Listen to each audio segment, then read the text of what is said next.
우리 지역의 현안에 대해 낱낱이 파헤쳐보겠습니다. 요즘 뭔 일 이슈.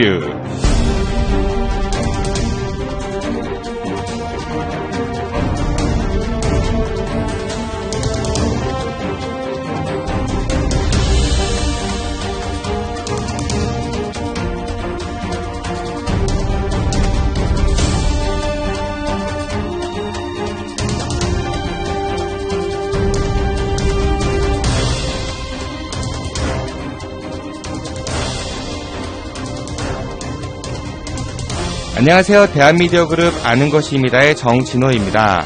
요즘 온통 뉴스에는 재단법인 미르, K스포츠 이런 이야기들이 도배를 하다시피 하는데요. 우리 지역에 대한 이야기는 상대적으로 소홀히 다뤄주고 있는 것 같지 않아 좀 마음이 아파요. 그래서 저희는 오늘 대전 충청의 이슈들에 대해서 좀 더 자세히 다뤄보도록 하겠습니다. 오늘도 역시 여러분들을 위해서 흥분 상태를 자제하시면서 한걸음에 달려오신 오마이뉴스 장지한 기자님 소개해드리겠습니다. 네, 안녕하세요. 지난 방송 나가고 난 뒤에 오늘까지 몇 번 흥분해 보셨어요? 자주 흥분하고 있습니다. 네, 잘 알겠습니다. 네. 오늘 방송에서는 저희가 두 가지 사항에 대해서 다뤄볼까 합니다. 하나는 지난 추석쯤이죠. 네, 대전 상수도 민영화 논란 다뤘었는데 그 뒷이야기에 대해서 나눠볼 거고요. 다른 하나는 몇 년 동안 계속 시끄러웠던 우리 지역의 대표 언론 중에 하나라고 할 수 있죠. 대전일보 사태를 통해 본 지역의 언론, 지역 언론의 위기에 대해서 이야기해 보도록 하겠습니다. 대전 상수도 민영화 논란, 그 뒷 이야기. 이번 시간을 위해 한 분을 모셨습니다. 현재 정의당 소속이고요. 대전 상수도 민영화 반대를 위해 활동하고 계신 김윤기 정의당 대전시당 공동위원장을 모시겠습니다. 어서 오십시오. 예, 안녕하세요. 네, 위원장님 이렇게 나오셨으니까 간단하게 본인 소개 좀 부탁드려도 될까요? 예, 저는 출마 이력은 화려하지만 주로 거리에서 사는 정치인입니다. 네. 출마 이력이 화려하시다고 하면 어디에 출마를 해보셨나요? 예, 여기 서구을 국회의원 선거도 몇 번 했고요. 대전 서구을? 예, 네네. 예. 그다음에 대전시장 선거도 한번 출마했죠. 오, 네. 그러면은 인지도는 상당하시겠네요. 네, 알 수 없습니다. 네, 오늘 나오셔서 감사드리고요. 그럼 본격적으로 대전 상수도 민영화 추진 논란 그 뒷 이야기에 대해서 시작해 보도록 하겠습니다. 우선 장재환 기자님께서 청취자분들을 위해서 대전 상수도 민영화 추진 논란에 대해 간략히 좀 설명을 해주시겠습니까? 네, 전편에서 우리가 자세히 한번 다뤘는데 오늘 이제 그 후속 이야기를 좀 하기 위해서 설명을 좀 드리면 대전시가 이제 그 상수도 고도 정수 처리 시설을 그 민간 자본에게 이거를 민간 위탁을 하기로 해서 논란이 지금 일었고요.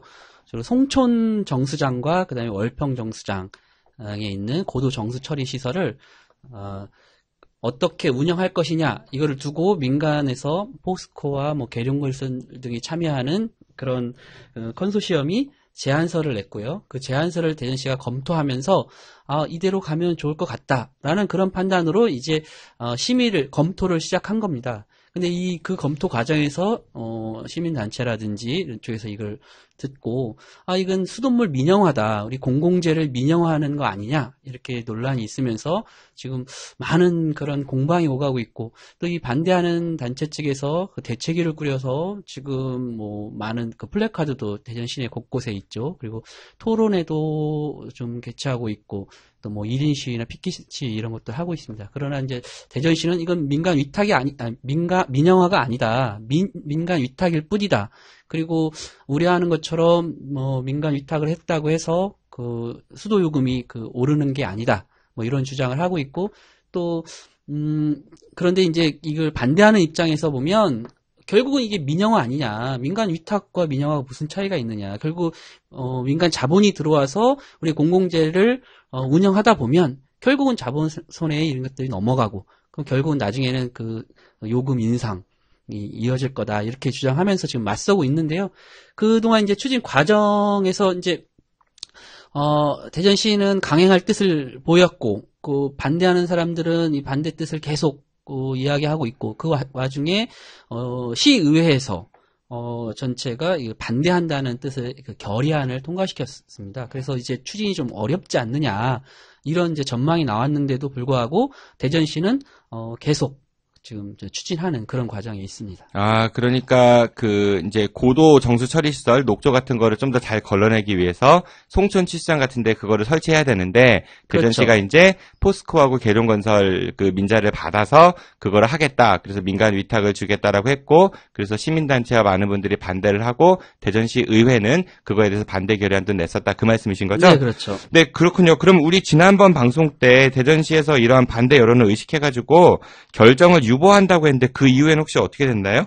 결정을 유보한 건 아니고요. 이제 민간 이런 민간 투자 이런 사업이 있으면 심의위원회를 열어서 그 결정을 해야 되는데 심의위원회를 유보한 거죠. 아, 그러니까, 심의위원회를 유보한 거다? 네, 결정 유보가 아니라? 왜냐하면 그거를 그냥 시민들의 합의가 없이 그냥 결정을 해버리면 이 너무 시민들한테 큰 영향을 미치는 사안이기 때문에 충분한 토론과 검토가 있어야 된다 이렇게 주장을 하니까 대전시가 그러면 유보하고 토론회라든지 뭐 이런 걸 통해서 더 의견 수렴을 거치겠다 이렇게 하면서 심의를 유보했고 실제로 그 사이에 토론회도 했습니다. 그러나 토론회 과정에서도 이 반대를 하고 있는 측과 미리 상의하지 않는다든지 또 토론회 과정에서 반대 의견을 제시하러 갔던 사람들을 끌어낸다든지 좀 이런 일들이 있어서 좀 격화된 그런 상황이죠. 지난번에 우리 이야기했던 대로 뭐 청원경찰이 이렇게 반대하시는 분들을 좀 끌어내기도 했었고요. 김인규 위원장님 현장에 계셨었죠?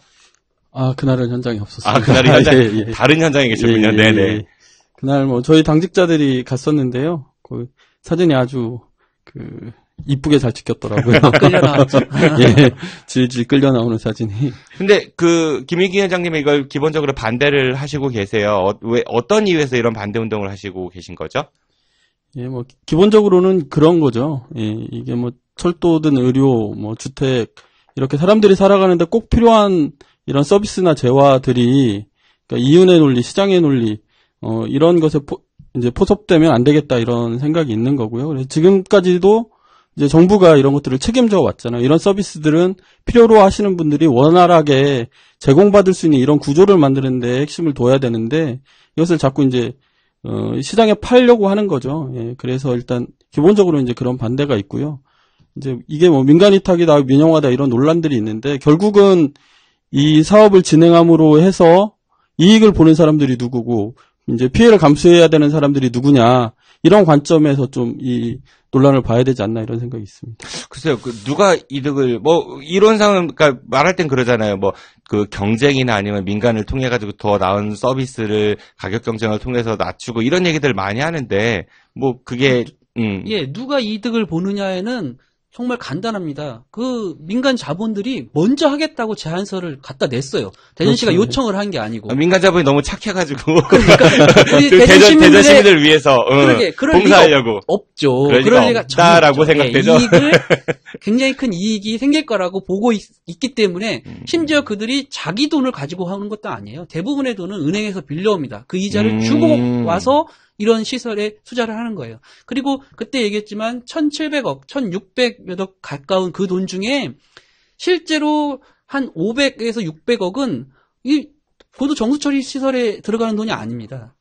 다른 도수관로 사업, 어떤 큰 프로젝트 사업이 껴있거든요. 숨어있거든요. 이런 곳에서 건설업체라면 분명히 이득이 생기죠. 누구를 위할까요?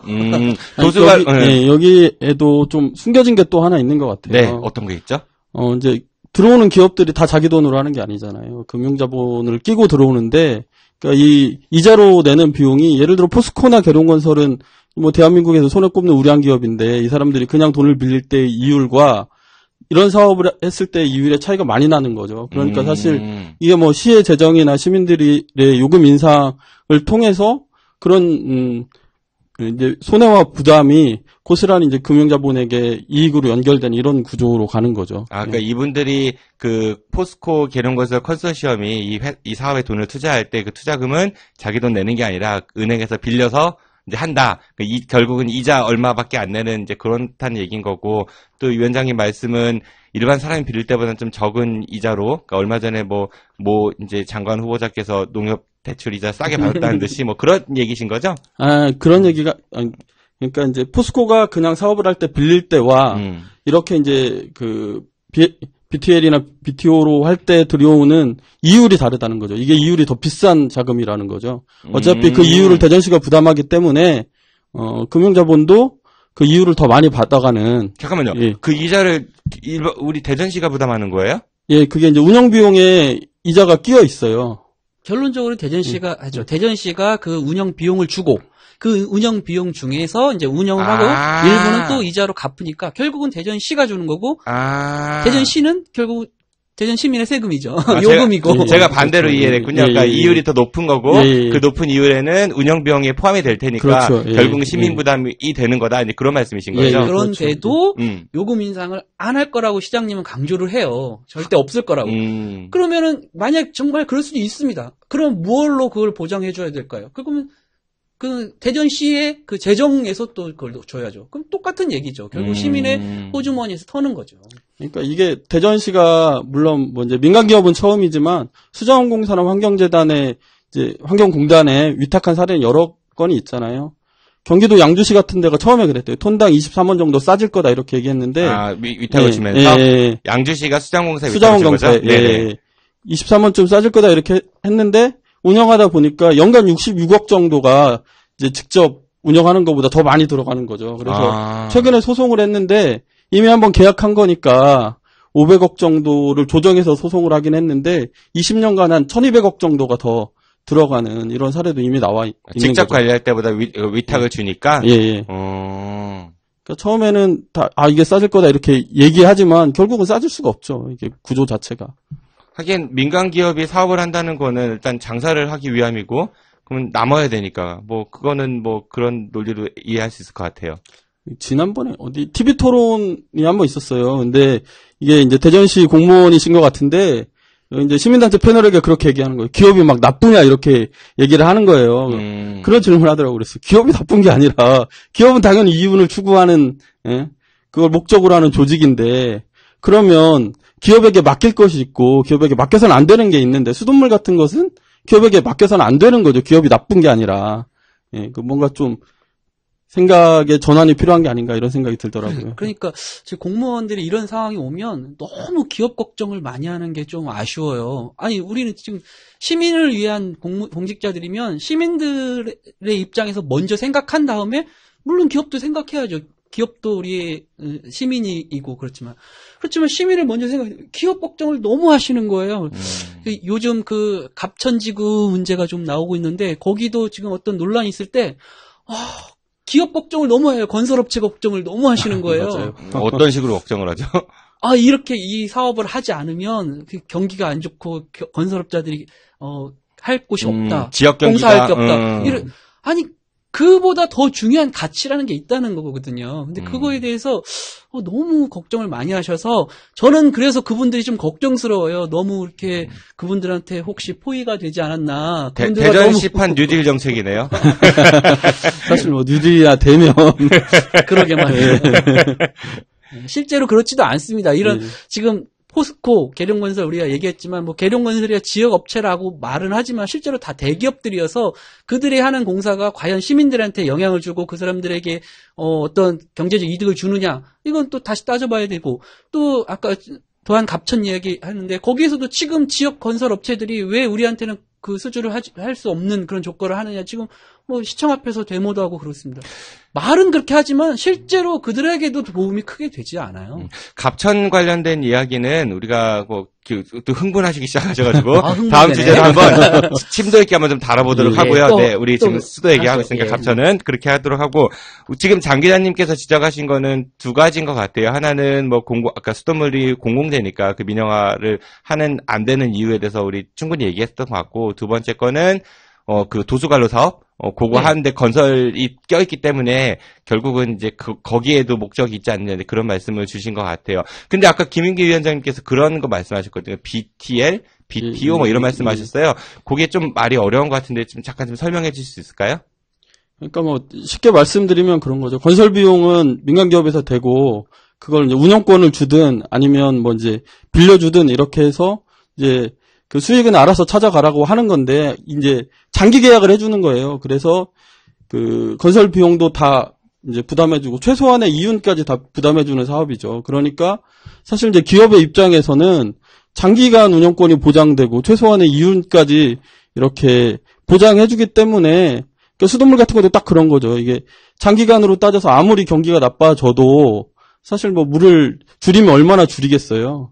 그러니까 이게 당장 수익률이 좀 낮거나 높거나 이제 이런 문제가 아니에요. 낮더라도 이건 이제 갖고 있기만 하면 그냥 뭐 이렇게 어쨌든 끝까지 갈 수 있는 그런 사업이죠. 그러니까 다 탐내는 사업이 되는 거죠. 예. 그러니까 우리 정부에서 만들어야 될 거를 민간에다 돈을 이제 니들이 돈 내고 지어라고 한 다음에 일정 기간 동안의 수입 운영권하고 그다음에 최저 수입을 보장해주는 예, 사업이다라는 그렇죠. 예, 말씀이신 거죠. 예. 근데 그게 이제 예를 들어서 새우깡 파는 게 아니라 우리가 꼭 써야 되는 거라면은 그냥 땅 짓고 헤엄치는 장사니까 그렇죠. 그거는 예. 문제가 있다 이제 그런 말씀이죠. 뭐 갑천고속도로도 뭐 이제 그런 식이었고, 근데 이게 이제 진짜 문제 중에 하나는 뭐냐면 이제 권선택 시장께서 지금 결정하지만 이게 운영권 25년을 주는 거잖아요.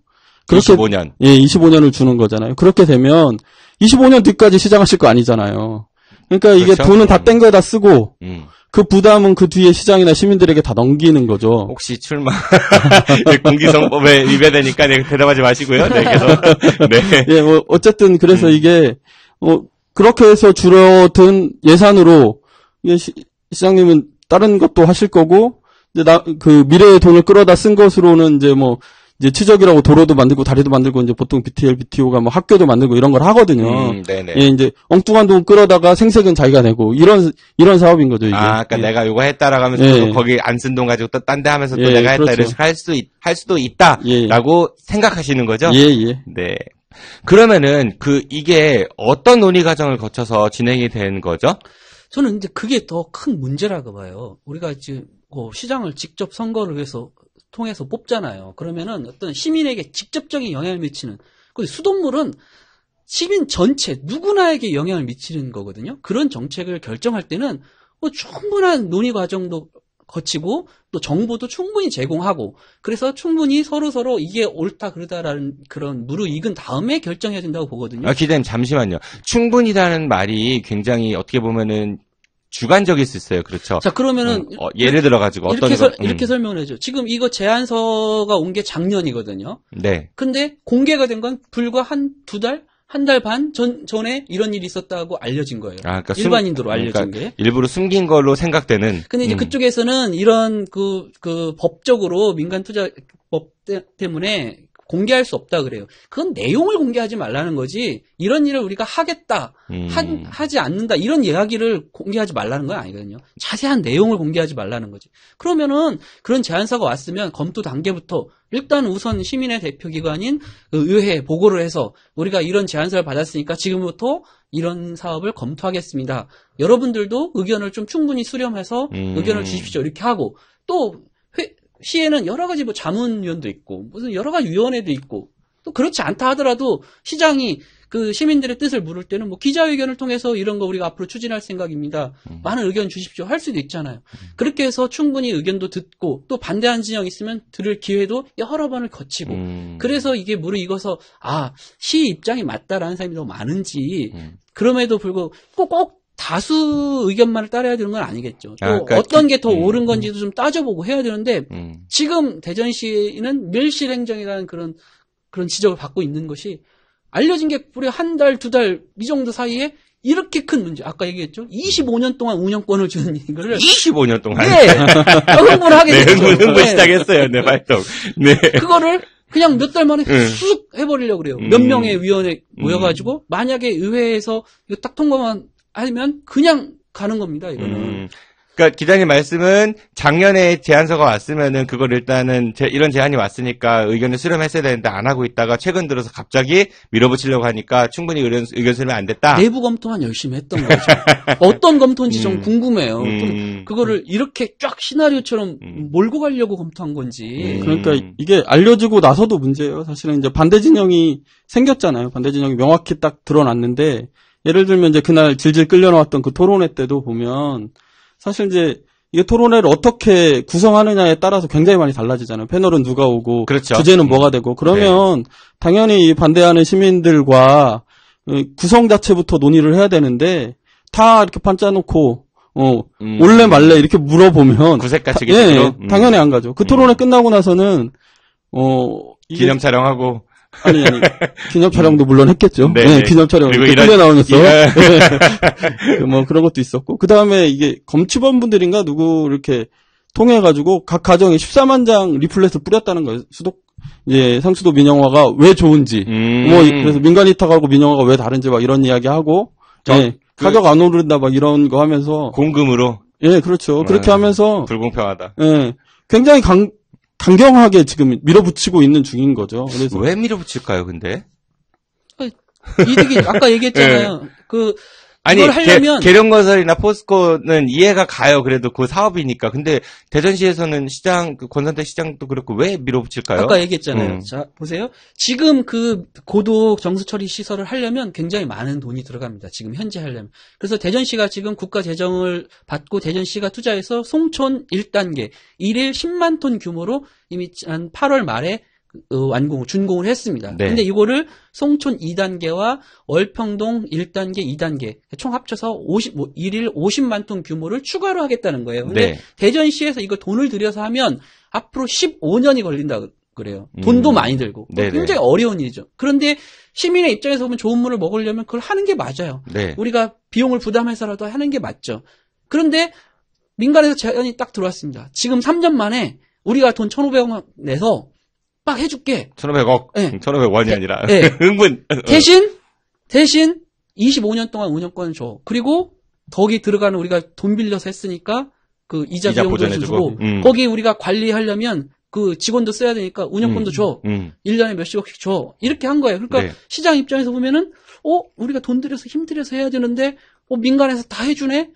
그리고 우리는 돈 안 들여도 처음에 1년에 한 60억씩만 들이면 다 시적도 생기고 그러니까 쉽게 하는 거죠. 그러나 그 쉬운 유혹에 넘어가 버리면 우리 공공재가 민영화되고 그 이후로 감당해야 될 것이 너무 많다는 거죠. 아까 김은기 위원장님 말씀하셨지만 미래의 거를 땡겨 쓴 거예요. 미래에 들어갈 돈을 미리 땡겨 써버리고 나머지 미래 앞으로 예를 들면 이렇게 쉬우면 저 흥분됐는데 네네.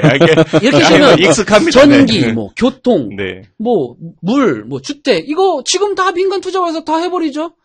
그리고 나서 그 다음 시장은 그럼 모든 돈을 다 그거 갚느라고 아무 일도 못하죠. 그럼 미래 세대는 어떻게 살아라는 겁니까?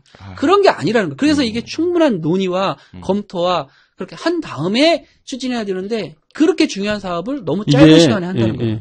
민영화라는 얘기를 사실 잘 못하게 된 이유가 있잖아요. 우리 2008년에 그 광우병 촛불 때도 이제 수도에 대해서 민영화 안 하겠다고 얘기한 적이 있었고 2013년에는 수서발 KTX 그 자회사 설립 문제 때문에 네네. 그 온 국민이 철도 파업을 지지했었잖아요. 노동자들 파업을 지지하면서 네. 민영화 나쁜 거다 이런 게 딱 이제 인식이 딱 박힌 거죠. 우리 지난주에 했던 원자력 핵 이것처럼. 네네. 딱 그래서 이게 이제 누구도 민영화라는 말을 쉽게 쓰지 못하고 민영화 아니다라는 얘기 하게 되는데 그러니까 이게 민영화 안 하고도 사실 할 수 있는 사업이거든요.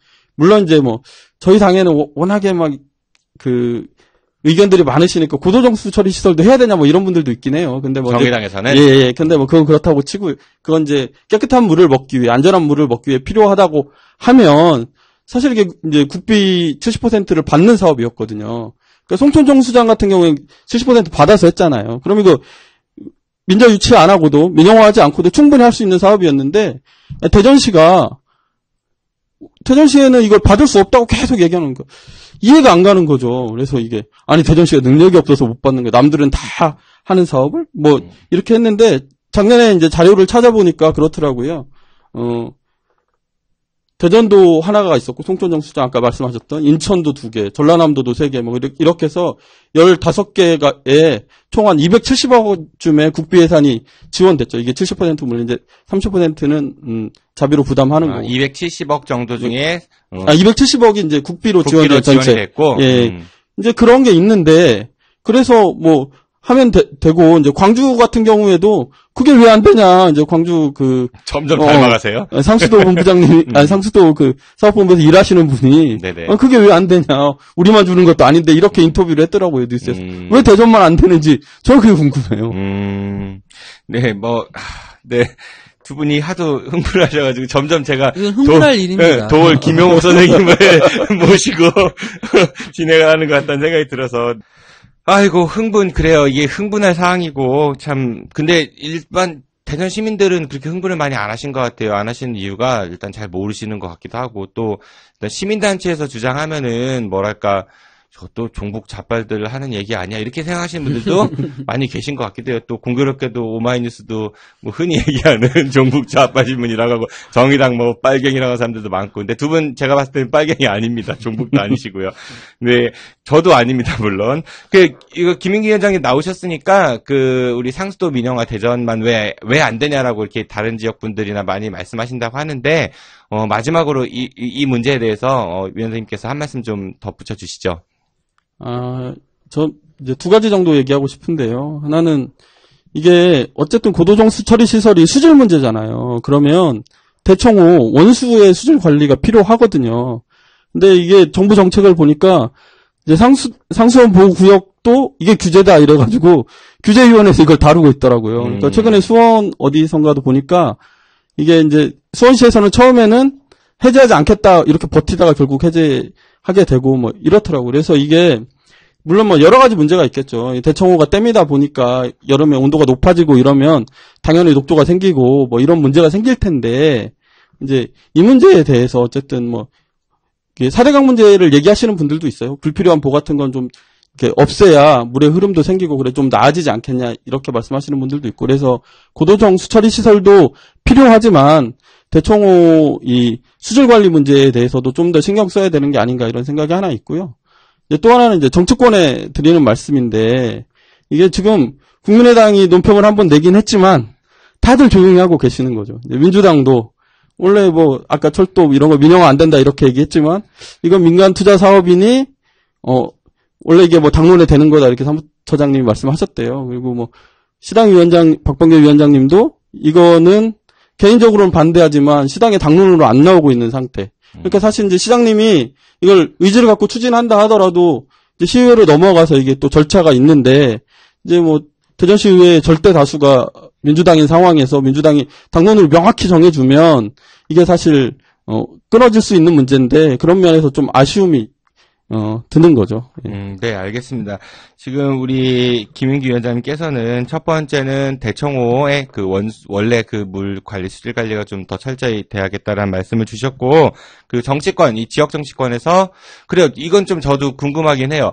우리 보통 새누리당 있고, 뭐 더불어민주당 있고, 국민의당도 있고, 정의당도 있는데, 대전은 그런 당이 없는 것 같아요.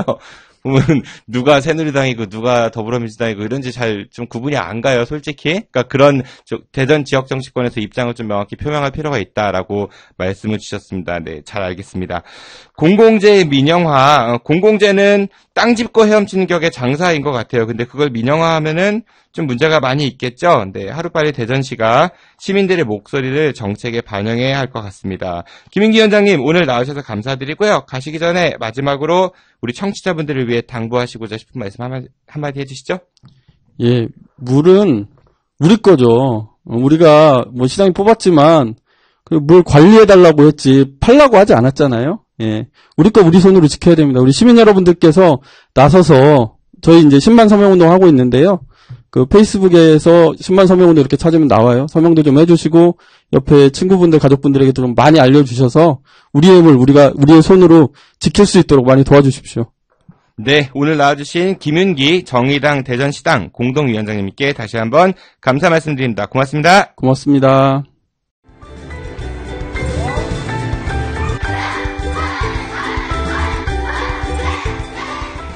오늘 여러분들의 자녀는 어땠나요? 혹시 맞고 들어오진 않았나요? 불안한 여러분들의 자녀, 이제 아무 걱정하지 마세요. 대전 서구 둔산동에 있는 태권도담에서 여러분들의 자녀를 씩씩하게 만들어드리겠습니다. 태권도담에서는 아이들의 몸과 마음을 건강해지도록 다양한 수련 과정을 마련하고 있습니다. 절도 있는 태권도 품새부터 겨루기, 그리고 상대방을 존중하는 예절까지 선수 출신인 저 김원호 원장이 책임지고 돌보도록 하겠습니다. 태권도담에서는 태권도뿐만 아니라 수영, 줄넘기 등등 다양한 체육 활동들을 하고 있습니다. 나약한 여러분들의 자녀, 이제 태권도담과 함께 튼튼한 어린이로 키워주세요. 대전 서구 둔산동 국가라이프 상가 2층 태권도담. 팟캐스트를 듣고 문의하신다면 특별한 선물도 드리겠습니다. 수련 문의는 대전 042-471 4715로 전화주세요. 24시간 전화대기 하겠습니다. 이상 아이들을 사랑하는 태권도 상남자 김한호 관장이었습니다. 아참, 저희 태권도담에서는 MBC 방송과 함께하는 성인들을 위한 다이어트 코리아 프로그램도 운영하고 있습니다. 즐겁게 살 빼고 싶으신 분들 계시면 꼭 연락주세요.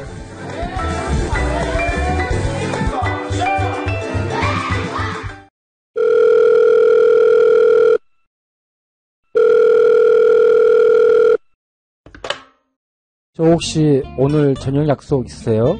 어디로 가실 건데요? 뭐 드실 건데요? 아직 뭐 정하셨다면 대전 서구 탐방동에 있는 수호 참치로 오세요.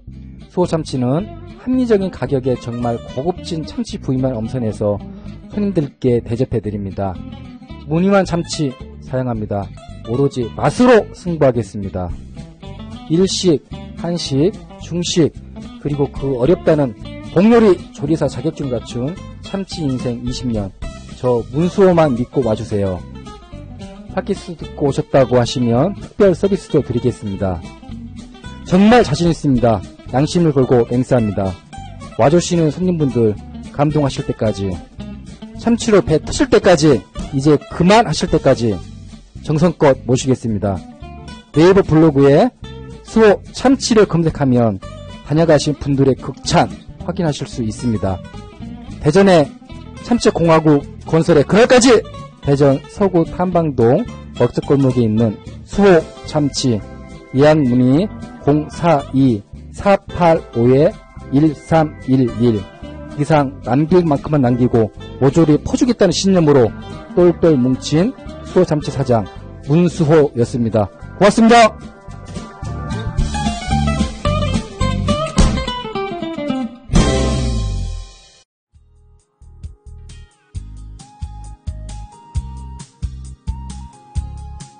안녕하세요. 혼수, 이사, 중부권 최다 판매 매장 삼성 디도플라자 부사점입니다. 혼수, 이사, 가전 구매하기 정말 어렵고 힘들고 복잡하셨죠? 혼수, 이사, 가전 구매를 고민하시는 분들께 꿀팁을 알려드립니다. 첫째, 삼성 디도플라자 부사점에서 가전제품을 최저가로 구매하실 수 있습니다. 둘째, 삼성 디도플라자 부사점에서 보다 좋은 사은품을 얻으실 수 있습니다. 셋째, 삼성 디도플라자 부사점에서 10년 경력의 혼수이사 전문 상담사의 컨설팅을 받으실 수 있습니다. 꿀팁을 얻을 수 있는 삼성 디도플라자 부사점에서 구매하세요. 전자제품은 인터넷이 싸다는 편견 날려드립니다. 최저가와 최고의 혜택을 원하신다면 삼성 디도플라자 부사점입니다. 네이버 검색창에서 대전혼수 또는 대전가전을 검색하세요. 문의 042-282-8666. 대전 중구 부사 내거리에 있는 삼성 디도플라자 부사점. 팟캐스트 듣고 오셨다고 하시면 추가 혜택도 드립니다. 이상 전국에서 가장 싸게 가전제품을 구입하실 수 있는 삼성 디도플라자 부사점이었습니다.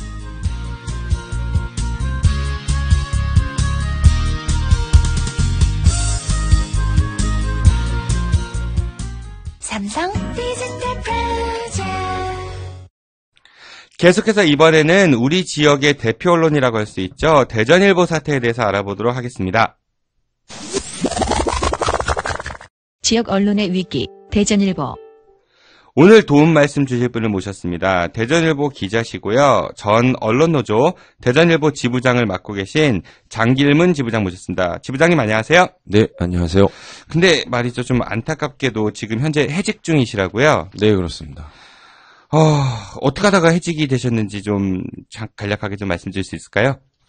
저희가 2014년 4월 10일 날 언론노조에 가입을 했고요. 그 가입된 시점부터 시작해서 그 탄압이 시작됐습니다. 그래서 제가 대기 발령을 시작으로 해서요. 뭐 타국 전보도 갔다 오고요. 그리고 가장 원거리에 있는 충주로도 발령이 났었고요. 결국에는 제가 이제 끝내 해고가 됐었죠. 네. 그러니까 그 언론노조에 가입했다는 이유만으로 사측에서 이제 뭐 이제 다른 구구로도 발령이 나시고 또 충주까지도 가시고 그랬다고 하셨는데 네. 대전일보 하면은 우리 지역에서 가장 오래된 언론사 중 하나지요. 저도 한때는 대전일보 독자권익위원했었거든요. 그런데 지역에 사는 시민들이 사실 지역신문 잘 안 봐요. 발행부수 이렇게 발표하시는 거에 비해서 열독률도 많이 떨어지는 것 같기도 하고, 좀, 우리 이제 그런 얘기들을 하고 이제 대전일보 노조 관련된 얘기를 오늘 좀 나눠보도록 하죠. 대전일보에 어떤 문제가 있었는지 우리 장재환 기자님께서 좀 질문을 좀 주시죠. 예, 대전일보 요즘 뜨겁습니다. 그 지역 언론사 중엔 최초로 국감 증인으로 대전일보 사장이 채택이 됐어요. 아, 정말로요? 예, 영광스러운 일인가? 김재동도 안 됐는데. 그러게 말해요. 김재동도 안 되는데 얼마나 인기가 높으시면. 최근에 이제 그랬는데 결국은 불참했습니다. 그 얘기 한번 우리 지부장님 한번 해주시죠. 네, 네. 저희 지금 이제 전국적으로 언론계가 좀 시끄럽습니다, 사실은. 그래서 저희 언론노조에서 KBS, MBC, YTN 그리고 지역지에서는 유일하게 대전일보 사장을 증인 채택을 하기 위해서 이제 의원들을 만나서 이제 얘기도 하고 했는데 다 안 됐는데 대전일보 남상현 사장만 증인으로 채택이 됐습니다. 예, 이제 그만큼 대전일보에서 벌어지고 있는 이 노조 탄압 이 실태가 그만큼 이제 심각하다는 거였죠. 어떤 형태로 탄압이 이루어지고 있다고 주장하시는 거죠? 저희는 뭐 이루 말할 수 없을 만큼 그 3년 동안 겪은 과정이 너무 많습니다, 사실은. 그래서 저희 저 해고까지 된 과정은 뭐 제가 좀 전에 말씀드렸으니까 다 이제 아시겠고요. 그동안 저희 노조 간부들한테 손해배상 청구 소송을 시작으로 해서요. 제가 당한 업무방해, 그리고 저희 부지부장한테 한 명예훼손, 뭐 이런 소송들이 뭐 10개가 넘습니다, 지금. 현재도 지금 재판 중에 있고요. 네, 이런 노사 갈등 겪는 데서 나오는 모든 것이 그대로 다 들어가 있네요. 백과사전이라고 할 수 있습니다. 예, 노조 탄압에 대한. 이게 시작이 언제부터 이제 시작이 된 거죠? 시작이 2014년, 저희가 사실은 그 전에는 기업별 노조로 있었습니다. 근데 2014년에 저희가 이제 산별 노조에 가입을 하게 됐죠. 이제 저희 조합원들이 그때까지만 해도 45명 정도가 됐는데요. 전 조합원들이 사실은 처음 노조 만들고 저희 단합대회 가고 했을 때 참 여러 가지 말들이 많이 있었는데, 근데 뭐 전 조합원들이 100% 찬성을 해서 산별 가입을 하게 됐죠. 그때 지부장님이 그럼 언제 지부장님 맡으셨어요? 저는 2013년 10월쯤부터 기업별 노조 위원장이었고요. 예. 그리고 이제 그 이후에 2014년 3월에 저희가 이제 산별 노조에 가입하면서 같이 이제 연계돼서 노조 지부장. 전국 언론 노조. 잠시만요. 그러니까 기업별 노조는 그냥 그 회사 자체의 노조였다가 좀 더 큰 조직으로 이제 합류하게 됐다 그런 뜻인 거죠? 네, 그렇습니다. 네네. 예, 언론 노조에 이제 가입을 해서 맞습니다. 지부장, 이제 맞자마자 큰 일을 하셨는데, 그 이후로 이제 그 사측에서 어떤 탄압 같은 것들이 있었던 거죠? 이제, 결정적인 계기는 그동안에 이제 저희 조합원들하고의 이제 입장 차이에서 완전히 이제 달라진 거죠. 저 이제 산별 가입을 하게 되면 언론 노조에서 모든 걸 다 관리를 합니다. 그래서 임금 교섭이나 뭐 단체 교섭 같은 것도 저희가 이제 언론 노조에서 위임을 받아서 하는 과정이 이제 생겼죠. 네, 사측이 그러면은 처음 많이 긴장을 했겠네요. 굉장히 긴장을 했었죠. 그래서 언론 노조가 내려와서 처음 교섭을 저희가 하다가 언론 노조에서 교섭 진행 과정이 좀 지지부진하니까 교섭을 언론 노조에서 회수를 했습니다. 이제 그때부터 결정적으로 제가 대기 발령을 받았고 이제 탄압이 시작됐죠. 원래 그럼 어떤 보직을 갖고 계셨어요? 보직이요? 저 노조 활동 말고요. 예, 사진 기자였고요. 기자이셨죠? 사진부 데스크를 맡고 있었어요. 그런데 이제 어디로 그 대기 발령을 그냥 대기 발령은 뭐 그냥 총무과 소파에서 제가 한 4개월 넘게 그냥 사진 기자가 4개월 넘게 제가 그냥 가만히 앉아 있었죠. 아무 업무 4개월 없이요. 동안. 예. 대전일보 돈이 많은가 본데. 사진 기자를 4개월 동안 놀려도 될 정도. 예. 그래서 이제 이후에 이제 충남 지방노동위원회에서 대기 발령이 부당하다. 예. 그래서 그 판정이 나서 복귀가 딱 됐는데 복귀되자마자 바로 전혀 상관없는 문화사업국 행사 담당으로 제가 인사가 났었죠. 거기서는 또 뭐 하셨어요, 그럼? 거기서는 뭐 주로 제가 한 2달 정도 있었는데요. 그것도 이제 부당정보 가처분 신청을 해서 이제 다시 원직으로 복귀하기 전까지 2달 정도의 과정이 있었는데, 뭐 마라톤, 이제 저희 대전일보에서 마라톤 행사를 합니다. 예, 3대 하천 예, 마라톤 3대 하천 뭐 그런 거 마라톤. 하죠. 예. 그 코스 답사를 주로 많이 했습니다. 좋은 거 하셨네요. 건강에도 좋고. 아, 네. 아, 웃어서 죄송합니다. 예. 주 부장님. 네. 뭐 다들 그냥 뭐 웃어서. 예. 네. 그러네요. 예. 네. 그러고 2개월 그렇게 하신 다음에 그렇게 하고 원직 복직이 되자마자부터 아무런 업무도 안 주고 예. 카메라도 안 주고 뭐 컴퓨터도 안 주고 대기 발령 때와 똑같은 대우를 받으면서 장소만 이제 편집국의 책상만 있었던 거죠. 의자에 앉아 그럼 있어. 뭐 하세요 거기서 그럼? 가만히 앉아 있었습니다. 하루 종일이요? 예. 그 과정이 한 3개월 넘게 또 이제 이건 이건 굴욕적이었겠네요. 고문 수준 아닌가요? 이 정도면? 그러니까 지금 말씀이 원래 기업별 노조였다가 산별 네네. 노조 그 언론 노조로 들어가면서 협상이 잘 차치가고 안 되고 그게 철회가 되니까 그때부터 이러한 이제 회사에 이제 공격이 시작됐다 그런 말씀이신 거죠? 네네. 뭐 사측 입장이야 뭐 무슨 특별한 이유를 갖다 붙이겠지만 이제 느끼시기에는 이제 노조 지부장을 하시면서 네네. 노조를 탄압하기 위해서 계속 이런 이제 노조 지부장을 이렇게 공격한다 이렇게 보시는 거죠? 그게 뭐 이제 여러 뭐 행정기관의 사법기관의 판단도 그렇게 나왔고요. 그렇죠. 예. 그렇죠. 진호위에서도 예. 이렇게 받고 예. 부당한 노동, 예, 부당한 전보고 부당한 인사다 뭐 이런 것들이 판결을 받으신 거죠? 판결을 받았고요. 그리고 이제 사측에서 주장했던 대로 뭐 이제 제가 뭐 4, 5년 전에 찍었던 사진들이 문제가 있다. 그래서 검찰의 업무 방해로 또 고소도 제가 당했었는데 그것도 다 무혐의 받았고요. 그 사법기관에서도 무혐의 받았고, 이제 네, 개인적인 그, 뭐, 문제는. 예. 그리고 이제 노동탄압이라고 주장했던 그런 문제들은 또 진호위나 이런 행정기관에서, 뭐, 부당 노동행위다 해서 다 복직을 했고. 진호위라면 지방노동위원회 예, 말씀하시는 그렇죠. 거죠? 예, 네네. 그러니까, 그렇다면, 뭐, 회사가 수용해야 되는 건데, 또 그런, 뭐, 뭐 항소하고 이러면 계속 이어지고 뭐 그런 건가요? 그럴 수 있지만 일단 계속, 받아줘야죠. 예, 그런 항소나 뭐 이런 것들은 계속 이어지고 있습니다. 그 뭐 KBS 정현지 사장만 해도 그쵸 대법원 판결 받았는데도 복직이 최종적으로 안 됐었었죠 전에 뭐 그런 일도 있었던 것 같고 참 이게 상식이 잘 안 통하는 것 같기는 하네요. 네. 그럼 지금 해고된 거죠? 언제 네, 해고된 네. 겁니까? 작년 11월 달에 해고됐으니까. 작년요? 예. 와, 그러니까 이제 그럼 1년 1년이나 가까이 됐네요. 그러네요. 지금 네. 연말이니까 이야. 벌써. 아, 그렇군요. 그러니까 이제 중요한 거는요. 이제 대전일보는 입법, 사법, 행정 이 3부의 결정도 계속 무시한 언론 권력이거든요. 이거는. 아, 지금 그걸 국정감사를 예, 국정감사를 거부했으니까 예. 불출석했으니까 입법부, 행정은 판결 그러니까 그 노동위원회에서 나온 거 네. 이행 안 했고 사법은 법원 판결 나왔는데 이행 안 하고 있고. 그러니까 저희가 판단할 때는 이런 뭐 초법적인 언론 권력이다 뭐 이렇게 판단을 하고 있는 거죠 저희는. 궁금한 게 있는데요. 네, 그 사측에서는 어떠한 이유로 네. 그런 노조에 대한 이런 탄압이나 공격이 이어진다고 하던가요?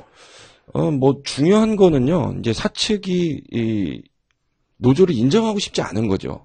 그러니까 노조라는 자체를 지부장 해고 뭐 그동안의 지부장을 계속 괴롭히고 뭐 전보하고 뭐 해서 끝내 해고까지 하면서까지 그리고 모든 결과도 받아들이지 않으면서도 지금까지 1년 가까이 되는 시간까지 복직을 안 시키는 이유는 하나밖에 없죠. 이 노조를 그냥 끝까지 무너뜨리겠다. 깨겠다. 예. 뭐 그 이유밖에 없는 거죠.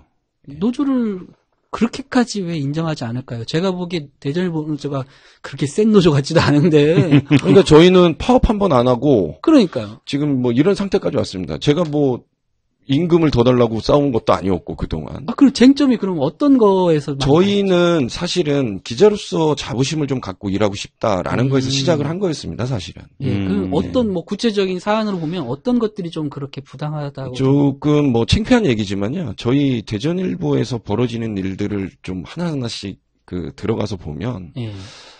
가장 문제점은 근로기준법조차 지켜지지 않는 회사입니다. 근로기준법조차. 뭐 지역 언론이 힘들어서 뭐 임금이 적고 뭐 이런 것들은 뭐 저희가 뭐 회사의 고통 분담하는 차원에서도 그렇고 저희가 대부분 뭐 인정하는 부분도 좀 있고요. 그래서 같이 뭐 하자라는 거였는데 저희가 얘기하는 목소리는 하나도 들으려고 하지도 않고. 그러니까 어떤 사례들, 근로기준법에 어떤 사례들이 잘 지켜지지 않죠? 뭐 구체적으로? 근로기준법 저희는 뭐 제가 지금 언론사 16년 차 기자인데요. 네네. 시간의 수당이나 휴일 수당 뭐 이런 걸 한 번도 받아본 적이 없습니다. 예. 예. 그래요? 이제 뭐 하나 일 예지만 그런 것들부터 시작해서 그러면 저희는 이제 생각을 할 때 회사가 어려우니까 못 준다. 그럼 저희한테 미안해야 되는 거 아닙니까? 기본적으로. 그렇죠. 아니, 그렇죠. 미안한 정도로 예, 그칠 예. 일은 아니죠, 사실은. 일을 시켰으면 돈을 주는 게 당연한 거죠. 근데 이제 너무나 당연하게 이거는 뭐 그냥 우리가 어려우니까 너네는 못 받는 걸로 해라. 라든지 뭐 이제 그런 식으로 그러니까 회사의 힘으로 그냥 기자들을 누르려고 하다 보니까 저희 기자들도 불만에 불만을 쌓고 낳고 이제 그렇게 된 거죠. 정말 어려운 거는 맞나요? 어떤 기사 보니까 뭐 대여금이 30몇 억이 뭐 그동안 누적돼 있고 이런 얘기도 있던 것 같던데. 뭐 지금 이제 대전일보 정상화를 위한 그 범대책위원회가 예, 시민사회단체, 시민단체들이 꾸렸죠. 중심으로 해서 지금 일단 대전일보 사주 일가에 대해서 지금 고발된 상태입니다. 검찰에. 대전일보 사주라 하면 남상현 사장도 거기 사주의 일가신 거죠? 그렇죠. 뭐 할아버지 때부터 해서 3대가 세습이 됐다고 제가 이제 들었던 것 같은데. 예, 3대째 이어져 내려오는 거고요. 대주주로는 남동생이 있고요. 남정호 주주. 예, 그쵸? 남정호 네네. 대주주고요. 왜냐면 아버님이 뭐 요즘 좀 건강도 좀 안 좋으신데 아버님이 아직도 남재도 회장. 예, 회장님으로서 지금 뭐 가끔 회사에 나오시는 걸로 알고 있습니다. 이게 이제 언론사가 다른 개인 기업도 아니고 언론사가 이런 식으로 이제 개인의 소유 사유화. 형태로 이렇게 사유화돼 있는 건 참 문제예요. 이게 언론이 성장하는 건 개인 기업을 잘해서 뭐 뛰어난 경영 능력으로 성장하는 게 아니고 지역의 정말 시민들이 그걸 많이 보고 그걸 신뢰할 때 성장하는 거잖아요. 그런데 이거를 거기에 있는 그 일하는 직원들을 개인의 직원처럼 막 부린다거나 또 자기 그 사주의 그 이득을 위해서 어떤 뭐 조직을 함부로 한다거나 이렇게 생각하는 건 큰 문제거든요. 특히나 이제 언론이 역할이라는 게 있잖아요. 우리 사회에 잘못된 걸 그 바로 잡고 지적하고 이렇게 해야 되는데 본인들이 그런 모습을 보이지 않으면 어떻게 사회에 지적을 합니까? 누가 그걸 믿고 신뢰합니까? 이건 참 문제거든요. 우리 대전 지역의 그 제일 큰 언론이라는 대전일보가 이런 모습을 보이는 건 정말 안타까운, 이 자산을 잃어버린다. 저는 그런 생각이 들거든요. 맞습니다. 네. 그래요. 제가 서두에 말씀드렸던 대로 그 대전일보 우리 지금 뭐 지배 구조나 경영진 아니면은 노조 탄압에 대한 배경들 뭐 소송 이런 얘기를 좀 해봤는데 저는 조금 한 발 더 안으로 들어가서 그런 얘기도 한번 좀 해보고 싶어요. 아까 제가 서두에 지역신문 잘 안 본다 사람들이 그런 얘기를 많이들 들어요. 네, 발행부수가 대전일보 같은 경우에 ABC 기준 3만 부가 넘는다고 발표를 하는 걸로 알고 있거든요. 근데 주변에 여쭤보면은 거의 많이 안 보시는 것 같아요. 관공서 계신 분들이나 거기 이해관계 관련된 분들은 좀 보심에 반해 네, 그런 것 같거든요. 왜 사람들이 이렇게 지역신문을 외면하게 됐는지, 물론 경영의 문제도 있었겠지만은 그동안 기자분들이 어떤 취재활동에 이런 부분들에 있어서도 좀 독자들이나 시민들의 어떤 그런 요구에 좀 약간 부족하지 않았나 그런 생각도 좀 들거든요. 그건 어떻게 생각하시는지요? 일단 뭐 제가, 다른 신문사에 대해서 얘기하는 거는 맞지 않는 것 같고요. 예를 대전일보 문제만 놓고 보면 아까도 말씀하셨지만 가장 큰 문제는 신뢰도 추락입니다. 신뢰도 추락. 신문사의 가장 큰 문제. 특히 대전일보의 가장 큰 문제는 신뢰도 추락이고요. 신문은 그러니까 언론사는 신뢰도가 가장 중요하잖아요. 그렇죠. 신뢰도를 갖고 먹고 사는 회사인데 지금 저희 경영진이나 지금 회사 간부들이 하고 있는 이런 태도를 봤을 때는 자사 기자들을 전혀 인정도 하지 않고 배척하려고만 하는 상태에서 어떤 신뢰도를 쌓을 수 있고 독자들한테 어떤 내용으로 기사를 전달할 수 있는지 그렇죠. 참 오히려 제가 물어보고 싶어요. 지금 경영진한테. 근데 한 번도 제가 남상현 사장과 그동안 3년째 만난 적도 없었습니다. 이렇게 대화를 안 해보셨나요? 네, 저희 임금 교섭대라던가 이럴 때도 한 번도 안 나오고요. 그건 정말 너무하네요. 그러니까 이런 식으로 소통이 안 되고 있으니까 이게 지금 대전일보가 배가 지금 어디로 가는지도 모르겠습니다.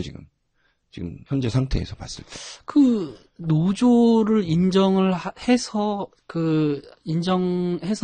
오는 손해보다 이런 상황이 와서 그 시민들한테 신뢰를 잃어서 오는 손해가 뭐 10배 이상은 저는 크다고 생각하는데. 그 이상일 수도 있죠. 예, 10배가 뭐겠습니까? 네네. 근데 너무 그렇게 안일하게 판단하는 거 아닌가요? 그러니까 지금 대외적으로 대전일보에 대한 위상은 뭐 지금 떨어질 대로 좀 떨어졌다고 저희도 판단을 하고 있고. 일종의 사주 측의 기싸움인 것 같기도 하네요. 그렇게 들리기도 하네요. 네, 노조에 대한. 근데 노조에 대한 기싸움을 하다가 회사가 지금 이제 망하게 생겼네.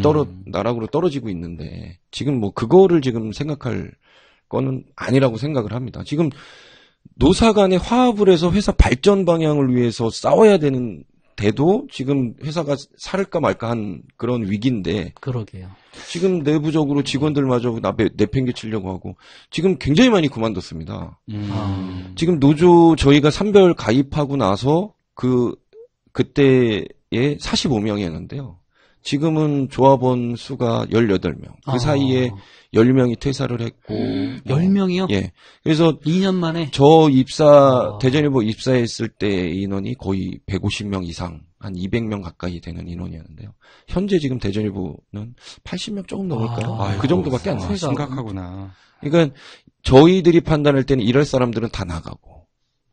사실 저희가 밖에서 보기에도 대전일보에서 이렇게 경력 쌓고 좀 이름 하던 분들이 다 나와 있어요. 나와서 다른 언론사를 가거나 또는 어떤 기관 같은 데 많이 가고 있어요. 물론 지금 나와 있는 기자들이 무능력하다 이런 얘기는 아니고요. 그렇죠. 예. 그럼 위원장님, 지부장님 생각하시기에 출구 전략이 좀 있을까요? 출구 전략은 간단합니다. 아주 쉽습니다. 지금 저희 사측하고 노조하고 지금 소송만 걸려있는 게 그동안 해왔던 것도 마찬가지고 10몇 개가 남는데 이건 소모전이거든요. 그렇죠. 누가 이겨도 전혀 이득될 게 없습니다. 이런 것들을 빨리 해결을 하고 누가 소송에 이기고 지고 이게 지금 중요한 게 아니거든요. 그러다가 보면 조금만 더 지나면 회사를 망하게 생겼습니다. 그래서 노사 간에 서로 화합해서 회사 발전 방향에 대해서 좀 논의를 하고 그것들을 갖고 서로 소통하고 그게 된다면 대전일보가 지금 많이 위상이 떨어지긴 했지만 얼마든지 살 수 있는 방법이 있다고 생각합니다. 그래요. 말씀드려도 굉장히 좀 어려운 상황인 것 같은데, 아까 국감에 남상현 사장께서 출석을 안 하신 부분도 그렇고, 네, 덧붙이실 말씀 있으면 좀 더 해주시죠. 예, 저희는 남상현 사장이 지난주에 국회 증인 불출석 하셨는데요. 사실은 1%도 기대 안 했습니다. 그 자리에 나올 거라고는 기대도 안 했고. 그래서 저는 이제 참고인으로 나가서 이제 몇 말씀 제가 드리긴 했는데, 남상현 사장이 지금이라도 좀 떳떳하다면, 그리고 그동안 했던 것들이 조금, 저희 대전일보, 조합원들이나 이런, 좀 미안하게 생각이 좀 들고, 그렇다면, 자기 입장 발표를 조금 했으면 좋겠어요. 어떤 식으로 됐던지. 근데 지금까지 대전일보 정상화를 위한 범대위라든가, 누가 만나자고 해도 한 번도 자기가 나서서 얘기한 적이 없습니다. 그래서 도대체 남상현 사장이 무슨 생각을 하고 있는지 그게 가장 궁금합니다, 지금 현재. 예, 저도 이제 취재 과정에서 많이 시도를 하지만 완전히 경영진의 뒤에 딱 숨어 있는 것 같아요. 남 사장이 사실 좀 젊잖아요. 저희 또래밖에 안 되는데 그러면 좀 젊은 사람들하고 좀 호흡하고 이 대전일보를 어떻게 살릴 것인가. 정말 노조가 원하는 건 뭔가, 우리가 해줄 수 있는 데는 어디까지인가, 이런 걸 좀 이야기를 해가면서 이 문제를 해결하려고 해야 되는데, 대화 자체를 안 하니까. 그리고 이번에 이제 말씀하신 것처럼 국회 증인 출석을 이제 사실 거부한 거예요. 불참이 아니라 거부한 거죠. 참 이건 문제라고 봅니다. 여야 의원들이 이거 고발할지 안 할지 잘 모르겠는데, 이거 사실 해야 된다고 봐요, 저는. 아니, 대전일보가 비록 사기업이지만 언론기관이기 때문에 사실은 이번에 김영란법에도 언론인을 굳이 넣는 이유가 뭡니까? 이게 사회에서 굉장히 중요한 공적인 업무를 담당한다는 그런 의미에서 포함시킨 거 아니겠어요? 그런 언론사의 사장이라면 국회가 부르는 곳에 나가서 자기 이야기를 해야죠. 그리고 이 문제 사태를 어떻게 해결할 것인지 당당히 밝혀야죠. 우리가 원하는 건 이런 거다. 근데 아무 말도 안 하고 어떻게 하자는 거예요. 정말 특히 대전 시민에 대한 이건 모독이라고 저도 그렇게 생각하거든요. 예, 제가 지난주 이제 국회에 가서 환경노동위원회 그 홍영표 위원장하고도 좀 대화를 조금 했는데요.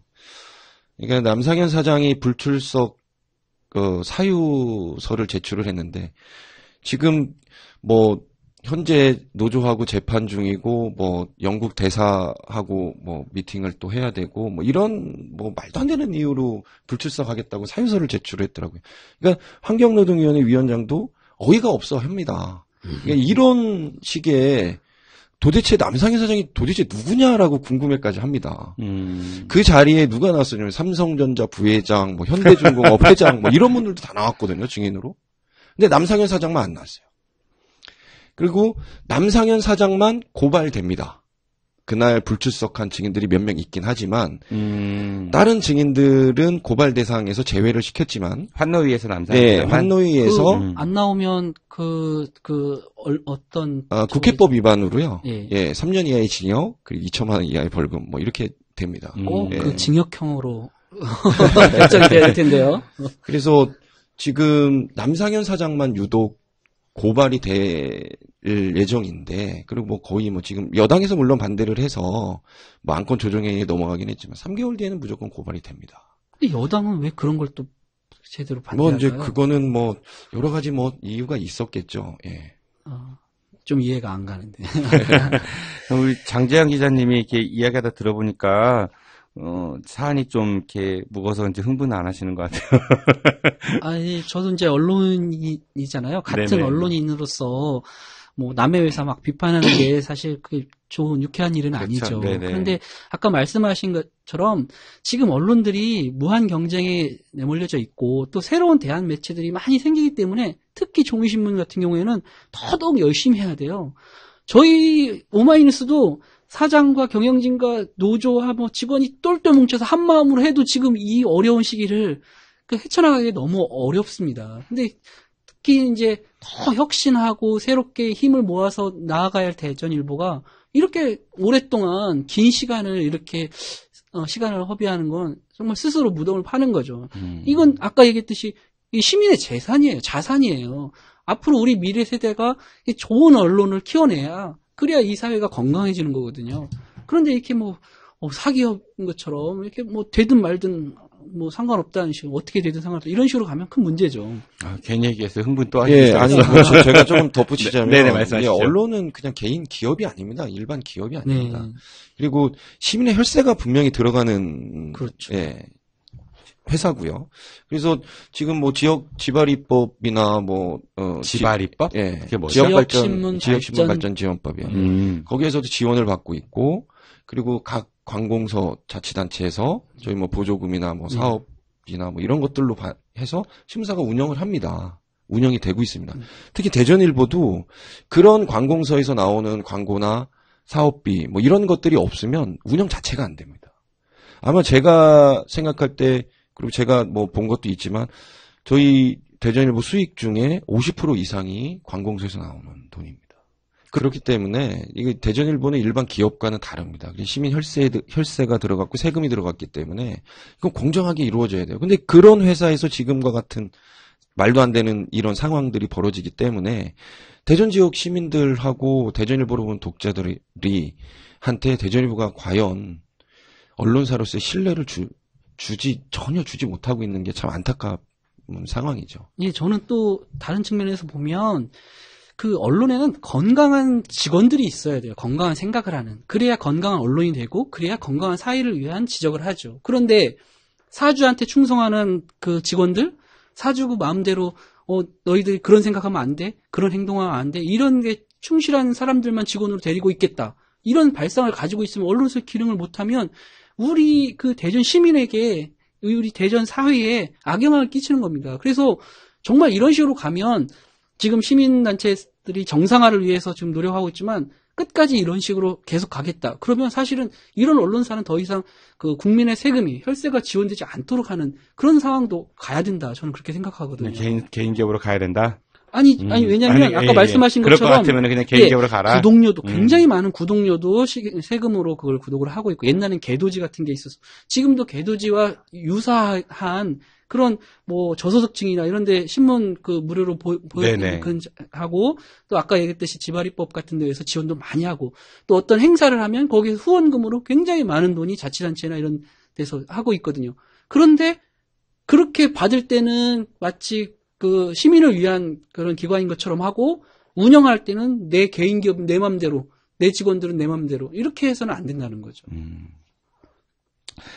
네, 잘 알겠습니다. 하루빨리 우리 대전일보가 정상화가 되어서 지역 시민들에게 보다 정확하고 알찬 뉴스 전달해 주시기 바라고요. 끝으로 우리 장길문 지부장님, 청취자분들께 가시기 전에 하시고픈 이야기 있으면 해주시겠어요? 네.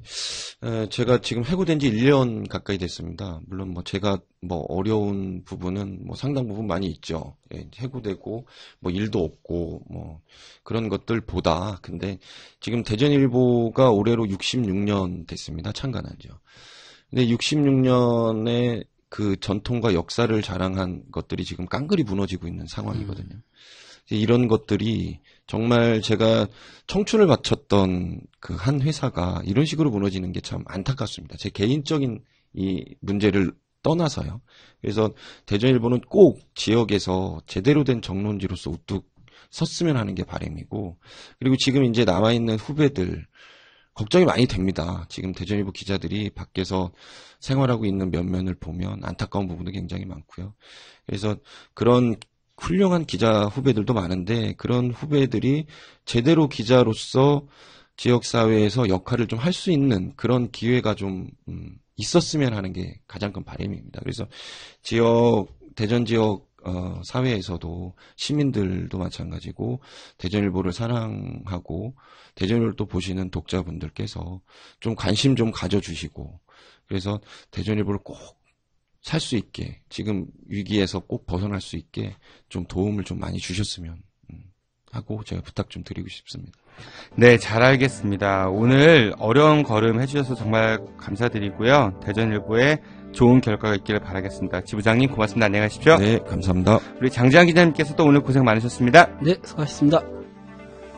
상식적으로 보면 정말 아무 일도 아닌 것 같은데 세상은 정말 시끄럽네요. 정치인들이, 그리고 행정하시는 분들이, 그리고 기업을 운영하시는 분들이 나를 위한 것이 아니라 우리를 위한 생각을 했으면 좋겠습니다.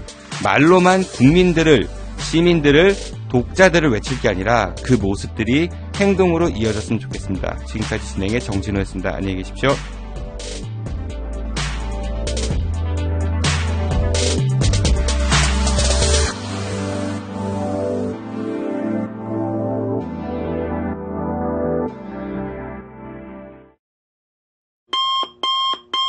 여러분들의 청취 후기를 기다립니다. 청취 후기는 팟빵에서 아는 것이 힘이다를 검색하신 뒤 게시판에 글을 남겨주시거나 네이버 블로그 날리지 _파워 혹은 페이스북에서 아는 것이 힘이다를 검색해주세요. 방송 사연이나 제보, 출연 신청도 가능하며 여러분들의 많은 참여 기다리고 있습니다.